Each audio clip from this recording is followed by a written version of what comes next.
Thank you, Mr Sweeney. I now call Graham Day to be followed by Liam Kerr, and Liam Kerr will be the last speaker in the open debate. Up to 4 minutes, please, Mr Day. Thank you, President Officer. I very much welcome the opportunity to explore the issues highlighted in Tess White's motion and therefore congratulate her on securing this debate. The lessons to be learned mantra was never more appropriate than in relation to the impacts of the storms which battered Scotland late last year and our preparedness for and response to these. And if I was asked for only one thing to focus on in that context, then it's communication. The scale and nature of Storm Arwen felt unprecedented. Our household and that of many of my constituents had not found itself without heating, lighting and telephone like that before. The lack of heating and lighting for the evening of November 26 into the next day was of considerable inconvenience. But my biggest personal challenge, though, being Transport Minister at the time, was having to drive around to find a phone signal in order to chair a transport system recovery meeting. But that's not the communication issue I want to home in on. Presiding Officer, we have as a society become utterly reliant on the phone and the internet to communicate and source information. When neither is available, as we discovered in the immediate aftermath of Arwen, there's a problem. Being told either to phone a helpline or check a website for updates on when power might be restored or what practical support is available in your locality is of little real use when phones and internet are inaccessible. Do you have time, Presiding Officer? Yes. Gillian Martin.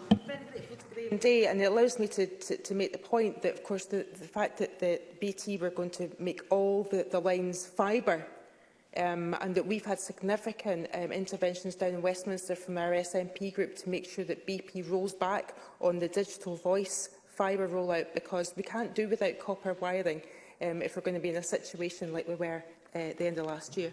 Graham Day. And, President Officer, there's an example of the lessons that need to be taken on board from this.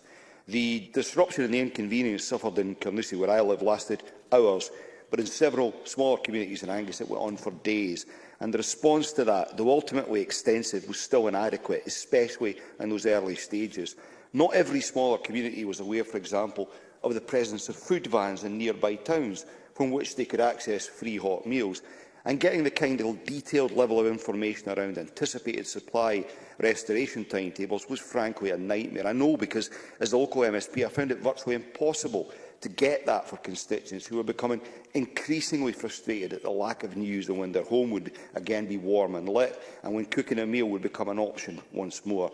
And that was problematic because, as a number have pointed out, had they been in possession of accurate information, they'd have made different choices, gone to stay with friends or relatives rather than sitting tight and toughing it out, because the advice on how long they would have to do that for was either impossible to obtain or, understandably perhaps, wrong.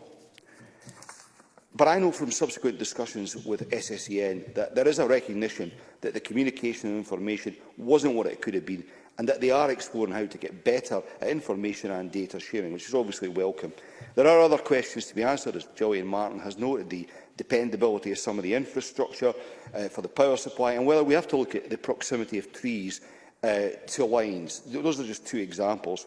Some of the settlements that I represent, which are far from being remote, Presiding Officer, still don't understand why they were so badly hit by Storm Arwen and again impacted by Barra.